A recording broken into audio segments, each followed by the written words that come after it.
Push a P. Yeah, push a P. Turn me up. Turn me up, P.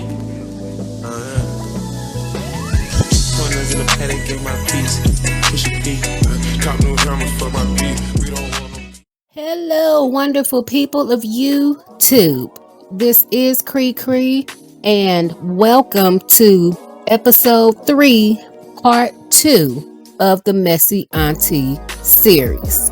Again, this is part 2, so if you have not watched episode 3, part 1, go watch that one now. I will have that link in the description, and then you're coming back to this one. But for everybody else, yes, let's get in this mess. Messy Jill Scott. Jack, don't you start that messy shit. Like I said in the first video, it's not a lot of mess going on with her, but for the stuff that's out there, woo-wee, she got some stuff going on. Alright, let's not waste no more time. We're gonna dive right on in. So mainly what I want to get into on this second part that I didn't really touch on in the first part is the history of her love life. But before I get into that part, I do want to retouch on a story that I mentioned about her in the very first Messy Auntie video that I did on Anita Baker. They had a bit of a disagreement back in 2011, and I just want to briefly talk about that. I'm not going to get all the way into it because it's on the other episode. So back in December of 2011, VH1 did a special rendition of their Divas Live series that they were known for back then, and this particular one showcased the R&B divas. It was called VH1 Divas Celebrate Soul. It was held at the Hammerstein Ballroom in New York City on December 18th of 2011. Some of the acts that performed that night was Shaka Khan, Erykah Badu, Mavis Staples, Estelle, Marsha Ambrosius, Lettucey, the list goes on and on. However, one of the acts that was supposed to perform that night that did not was Jill Scott and Anita Baker. They were supposed to do a rendition or a duet, if you will, of Anita Baker's hit song, Sweet Love. Now, if you know anything about Anita Baker's track record, and if you learn anything from that very first episode I did on her, you know she can get a little messy. She gets a lot messy. She can be very difficult.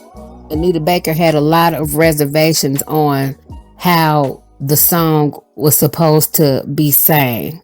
Because according to her, it's not a duet song, so it's got to be sang a certain way. She wanted a certain way, and she wasn't budging until she got what she wanted. It seems as though Jill might have tried to be a team player with her, but here it is 2 hours before the taping, and they haven't even rehearsed it yet. And Anita Baker was getting to an attitude about it, and Jill just finally just kind of threw up her hands and just said, you know what, I will bow out. I will bow out gracefully. We ain't got to do it. And then Anita Baker canceled the performance altogether, ran off into the night, never to be seen again. There was a little bit of a rumor going around that Jill punched Anita in the face, but she quickly shut that rumor down and was like, that's a flat out lie.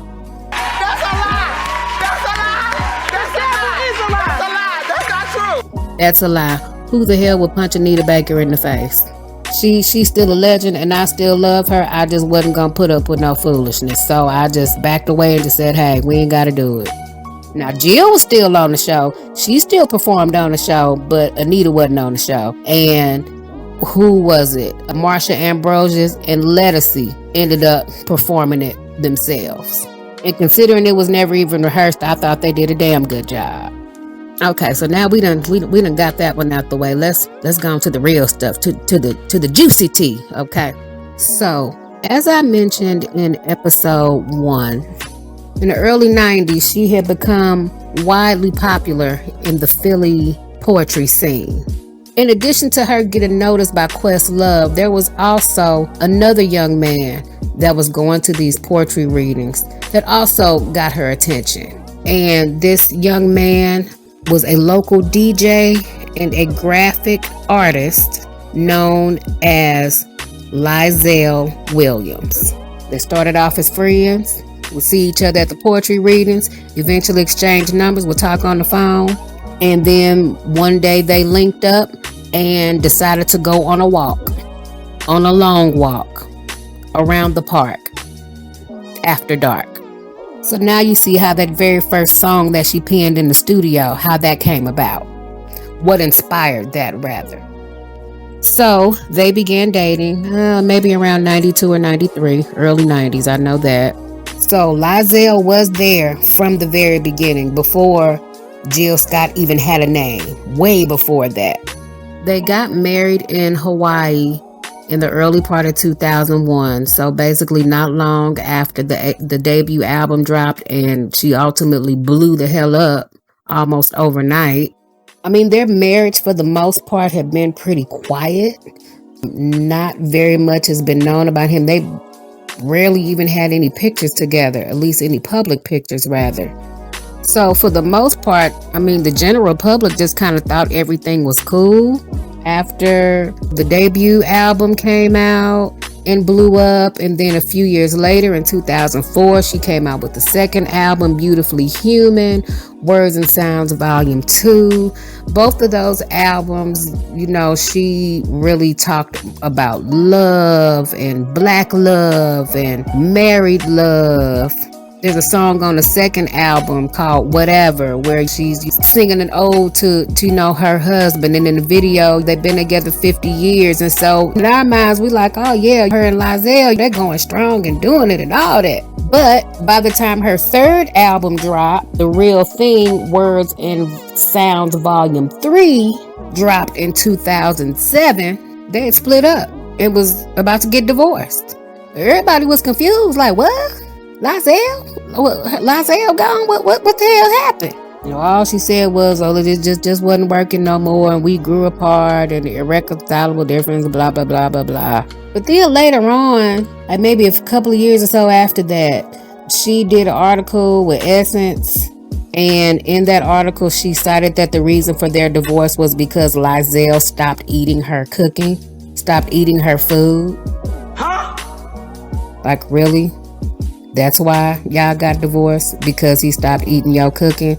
Why did he stop eating your cooking? Let's dig more into that, Miss Jill. Because I can tell you this, for a man to just suddenly stop eating his wife cooking, his wife done really did something fucked up. I'll just say that. Something unforgivable, where she was like, you know what, I'm not even gonna touch her food because ain't no telling what she did to it. So I'll just go over here and run to Mickey D's and go get me a Big Mac or something, because I know that won't kill me as fast as what she probably gonna do to whatever she about to try to feed me. But we gonna put a pin on this one, and then we gonna come back into this one later, and then it will kind of all start to gel together. So the next gentleman I want to talk about is a man by the name of John Roberts, also known as Lil John Roberts.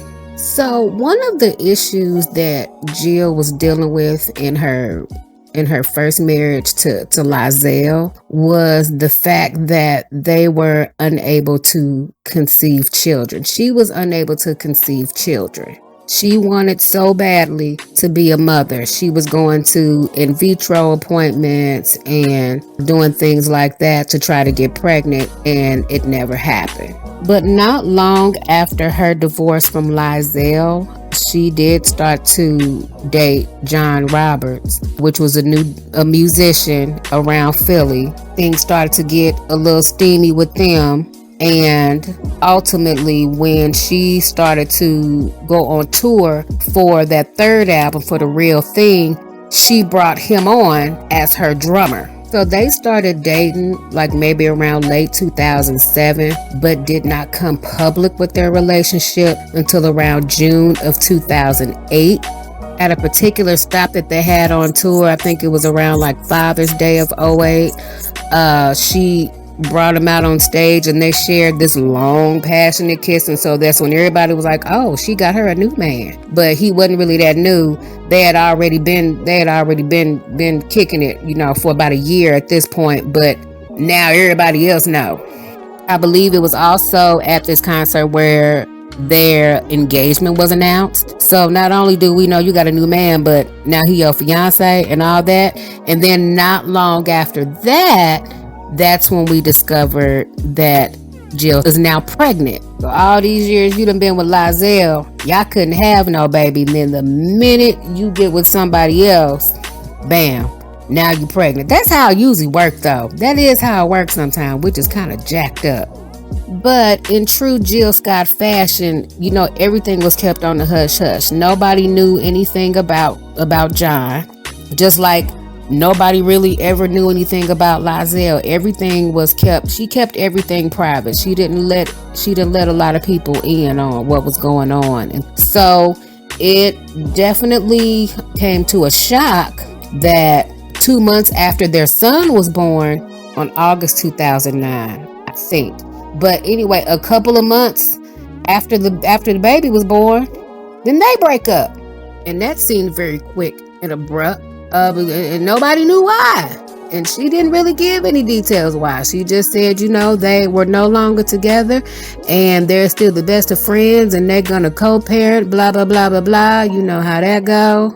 And once again, we've heard nothing from him or about him ever since then. I've found myself wondering how much she paid them to, allegedly, to keep them quiet. Because you ain't heard a peep out of neither one of them two. But this third one we about to talk about, oh no, he was not keeping quiet at all. He was singing like a damn canary. So the third man that we're going to talk about is the man that eventually became her second husband, Mike Dobson. Now this one between her and Mike Dobson has got to be the messiest breakup of them all, and he did not hold back, and he was not going out without a fight. He went down swinging. So apparently Jill and Mike met and started dating around the end of 2015. She did mention in interviews at that time that there was someone special in her life and that she was currently in love, but in true Jill fashion, once again, she didn't let out any details as to who that gentleman might be. A lot of the general public didn't know who this man was until 7 months into their dating. Around June of 2016, they popped up and had a surprise wedding. So apparently the guests came and thought they was just coming for a regular party or like an engagement party, and turned out that bam, it's the wedding, and here y'all the witnesses. Congratulations. One of the highlights of that surprise wedding was when Mike arranged to have Big Daddy Kane perform at the wedding reception, which was a surprise because she knew absolutely nothing about that. So once again, in our eyes, everything looked like a match made in heaven. So yeah, this time around, let's hope Jill gets the wedded bliss that she oh so longed for, right? Wrong. Because the marriage only lasted 18 months. They were married June 2016, and by November of 2017, everything was over when Jill filed for divorce. Now, unlike the previous two, Mr. Dobson was not keeping quiet, and he blasted her all over the press. So long story short, Mike Dobson started going to the press and started saying that Jill is evil, she's manipulative, she's controlling, she uses she uses money and in some cases sex to control the marriage. It says, you know, because she's the breadwinner and she's the one making more money, she uses that to emasculate whatever man that she's with, which apparently she did to him throughout their 18 month marriage. He has accused her of cheating with more than one man, said that she used her money and her control to try to silence him, which is what I'm probably thinking happened with the first two as well. She paid them to keep them quiet. But Mike Dobson said, no, not today. Not today. You done met your match, honey. I'm not going down without a fight. Another thing that he also mentioned that I found very interesting, because this was back in 2016, and this is something that is widely talked about now in 2024, is how she grew up with no men in her life. All she's ever grown up with and all she was ever raised by were women. Her mother, her grandmother, her aunts. There was no male figures in her life. So when you didn't grow up with a man around and weren't taught how to treat a man and how to be a wife, then yeah, once you actually get to be a wife, you're not gonna know what to do because you weren't taught that. Your mama didn't teach you how to be a wife. Your grandma didn't teach you how to be a wife. That they pretty much, like I said, with us Gen X and millennial women, we grew up with the mentality of we don't need a man. We can do everything ourselves. I don't need a man for nothing. And so that's how she grew up. So basically, the men in her life were seemingly placeholders and just used for her pleasure. Let me give you a job and pay you money so you have some money, then I can, give you a little bit every now and again. That is the vibe I'm getting. And when I talk about this next person, it really solidified that for me. Yeah, you don't know how to take care of no man because in your eyes, you are the man. Your village didn't teach you how to be submissive, and we weren't taught that. We were not taught that growing up. And so everything about her upbringing up to now, especially when it comes to men, it makes a whole lot of sense.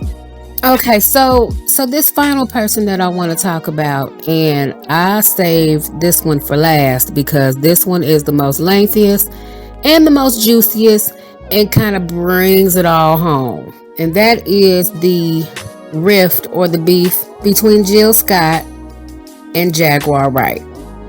Now hear me out, because I know what y'all gonna say. Jaguar Wright? Why the hell would you want to believe anything Jaguar Wright says? Well, at this point, why not? Because pretty much everything that she has come out with over these last 4 years has pretty much been spot on. I mean, look at Diddy right now. She was one of the first ones to talk about Diddy and really bring about the abuse allegations and things like that way before Cassie came out with this lawsuit last year. She has put a lot of people on blast, and if she was really lying, she would have been sued already. She would have lawsuits up the ass. She ain't been sued not one time. She might have been targeted, might have been, threatened to be unalive, or she had to be on the run, then been to jail a few times, but ain't nobody sued her. So to me, that looks like there might be some truth into the things that she's talking about. So a lot of you might just know Jaguar Wright for everything that she's been coming out with over these last few years. But interestingly enough, she actually came out around the same time Jill Scott did back in them early 2000s, like 2000, 2001. And apparently they were good friends. They were best friends, according to Jaguar. They were both part of that old school, old vibe, neo soul, Philly soul, sisterhood. They was both in that together. But sometime after that second album came out in 2004, the Beautifully Human album, somewhere their friendship fell apart. So apparently their friendship ended even before Lizelle left the picture. But to make matters worse and to add insult to injury, John Roberts, which is the baby daddy, at the time was dating Jaguar Wright, swept in and took him from her. So I won't say they were dating, but they were seeing each other, and apparently Jill Scott knew that and did not care, I guess, because they wasn't friends no more. So then she came in and got him, and then ultimately had a baby by him. But I'm not going to get into all that. I'm just going to play this clip. This clip that I'm about to show was an interview that she did recently, just a few weeks ago, with real life street stars. And this is where she talks about Jill Scott and their friendship and what happened and all of that. So take whatever you want from this, do with this information as you will. I'm just telling you, it's out here. So check this out. I'll never forget the day you called me after you came home from your in vitro. I was in Voorhees, you were in Marlton. We were married. You to Lizelle, me to Sam. We were both unhappy. We talked about how much we hated our marriages all the time. I just didn't write a song using that nigga's name and pretending like I ever gave a shit. You were better at acting than I was. Still are, I guess. You think people fuck with you. They don't. Not really. You cried to me and said, Jag, all I want is to be a mom. And I fucked up.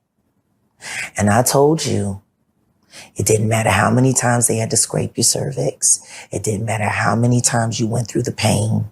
I was going to be there for you. And I told you, you will be a mother one day.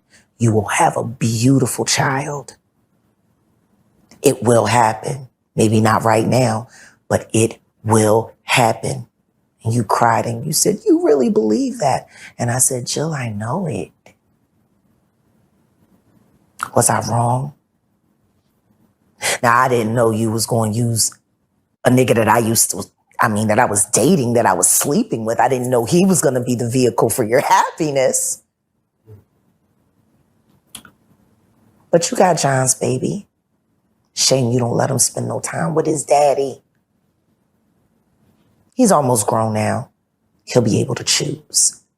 I don't know. Let you use your pocketbook to keep him on a string like you do every other man in your life. Never trust a bitch that leads with her asshole and her wallet first. You and I are not the same. I enjoy what I do. You feel yourself and find no enjoyment, and we both know that. Terrence Howard at your house while you were still married to Lizelle. He loves me. Shame you didn't. We know that to be true. Another story I got for you. The day we had to go fix the drywall and you were asking me which Home Depot could we go to where no one would see us get the patchwork for when Lizelle put you through the fucking wall, bitch. You kept forcing the issue of a baby, and he told you your first husband said, I've seen the way you treat your pets. I'd never trust you with my child. That's what your first husband said about you, bitch. He loves me, maybe not. You can say whatever you want to say about me, Jillian. I could say a lot of things about you. I forgave a lot. You came from a long line of lying whores. Ooh, bitch. If Blue Bay ain't dead, this might kill her. Everybody know about y'all. Only reason you ain't act a fool in North Philly is because North Philly would have fucked you up. You waited till you got some money and moved out of town to start popping fly and hiring all your friends' ex-boyfriends. So you could fuck them and brag about it. Who the fuck would be jealous of you? And who gives a fuck about what comes out of your mouth? What I will say is this. You know me, Jillian. What shall we talk about, Plutter? Maybe your fans should know what kind of egomaniac you really are. You fucking tortured a dog over a pair of, what was it, Manola Blahniks? Your dog, Plutter, who shat in your shoe. He missed you. You were gone all the time. You left him in a cage. You let him out. The nigga got wild. He shat in your shoe. Now a normal person with a real heart would have cleaned the shoe, taken it to the shoe cleaner, found some way to discipline the dog. But see, you knew that dog was afraid of children. He was a rescue. What did you do, Jillian? You gave Plutter to a family with 6 small kids. I remember the day you called me and we were talking, and I said, there's no barking. Where's Plutter? I gave that little motherfucker to a family full of kids. Fuck that bitch. And you laughed and said he should have never shat in your shoe. Lizelle was right. Who would trust a person like that with children? I could kill you. Ah, man. Right now, I could murder you. There's shit I could say that would make you never want to come outside. I know you, Jill. You keep fucking playing with me. And I'm going to say some shit so real about you, you going to duck every time a notification bell go off on your phone. Both ways before you cross my mind. You sitting there trying to play me with a bunch of niggas that been robbing you for years and passing you around to Tyler Perry and every fucking body else while you waiting for another why did I get married? You should know why by now. You've done it a few times. Damn. Anyway. Ah, shit, Jay. Wait, hold on, wait. Now, as I'm looking at this video, my head is going back to a video that I just posted not too long ago talking about friends and how when you exposing somebody that's supposed to be your BFF that they're not really your friend. But in a case like this, I can't put this in that category because by the time Jaguar started coming out with all this stuff about Jill and everybody else, this was like maybe 15 years after their friendship fell apart. No, here it is. All these years later, Jill's never acknowledged that there was ever a friendship or a relationship between them. No, in interviews, she may have done like some low-key sneak disses towards her, talking about, how once she got famous, friends switched up on her and da-da-da-da-da, and they became fake and all this. Now, when I think back on those interviews, I'm wondering if she was in some sense talking about Jaguar. Like, dude, if I'm this loyal friend of you, and I've been this loyal friend of you from jump, and I see how you moving with other people, and then I see you eventually moving that way with me after everything that we have been through, everything that I've been there for. I know all of your skeletons. I'm the last one that you want to piss off. Now, I don't doubt at all that Jaguar Wright is unstable and needs some intensive therapy because she done been through some stuff. She has. She got around the wrong people in the industry and they chewed her up and spit her out when they were done with her. Jill Scott kept it cute and didn't surround herself with all that drama. She just slept with everybody's man, apparently. That's about as far as her scandalous tea went. She ain't do none of all that other stuff with all that other industry hoopla. But now it also makes sense to me why her and Lizelle never had children, because Lizelle was like, I ain't trying to have no baby with you. I seen how you treat your pets. Seen what you forget what happened to Plutter? You done gave Plutter away for pooping in your shoe. Shoot, my dog pooped in my shoe once. I didn't give him away. Shoot, I was actually amazed because at the time my dog was old and blind, and I'm like, how did you get it into my shoe perfectly and did not? I mean, I was amazed, mad, pissed off, but amazed nonetheless. Shit, you actually did having a baby with the next dude, with the ex-fiance, but then 2 months after the baby's born, he split. So now I got to wonder, what the hell going on with you, Miss Jill?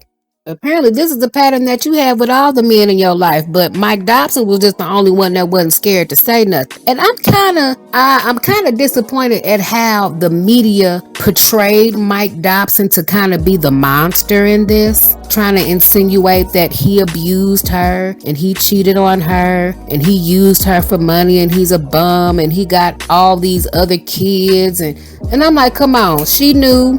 As long as they had been knowing each other, been dating, she knew that he already had 5 kids before they got married. So why make that an issue after divorce? Why do that?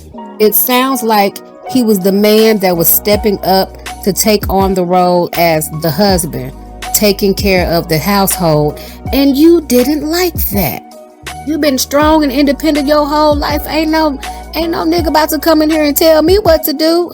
I'm the one making all the money. I'm the one doing this. So no, cut and dry. That's textbook emasculinity. Every woman at some point or another has gone through that, myself included.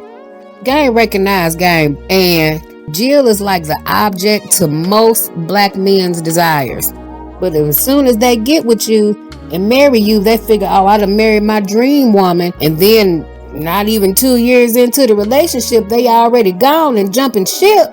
Now we got to look at you, Jill. We got to figure out what the hell going on with you. Clearly, you're not built for marriage, and I think maybe you finally realized that because I have not heard of anybody that you're currently in a relationship now, and I believe it should stay that way. And please forgive me, y'all. I swear, I wasn't trying to go in on Miss Jill. I really wasn't. But at some point, you got to be held accountable for your actions. You can't play the victim role each and every time a relationship fails, especially if it seems to be a pattern. At some point, you're going to have to turn that mirror around and look at yourself and see what part you played in the demise of each of your relationships. And even for your friendships, because apparently you've lost many friendships because of what you have apparently done with their men, allegedly. But once again, like with any of the other messy aunties, regardless of however I feel about the things that goes on off stage and behind the scenes, on stage, I still love you. You still the greatest. You still the GOAT. Her music is still very much in heavy rotation on all of my playlists, and it will remain that way. So, this concludes episode 3 of the Messy Auntie series. I hope you enjoyed it. So let's keep this momentum going. Whoever you can think of that you might want to have me do a Messy Auntie on, let me know. You can hit me up on the comments here, and I'm on all the platforms. If you have made it this far, please do not forget to like, comment, subscribe, and share. And I will see y'all in the next video. My name's Cree Cree. Y'all be easy.